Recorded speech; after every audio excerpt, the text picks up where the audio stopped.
Magandang hapon. Ayan, andito tayo sa Macabod. Naghahanap kami ng resort. So, hindi ko in-expect na maganda pala yung area. Pag-akyat namin, medyo madulas, maputik, pero ganda.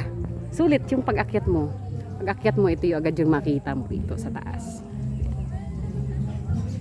So, meron siyang hindi lang basta resort.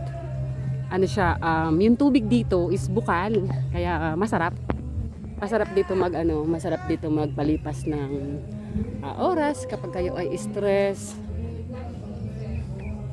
So madaming resort, hindi lang isa, hindi lang dalawa. Ilang resort meron dito?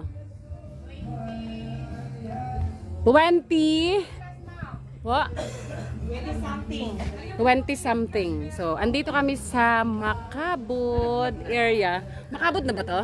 Macabod? Oh, Macabod. Nasa Macabod kami. Balagbag, sorry. Nasa Balagbag pala kami. Balagbag, San Isidro. So, ang ganda ng area. Ayan siya. Diba?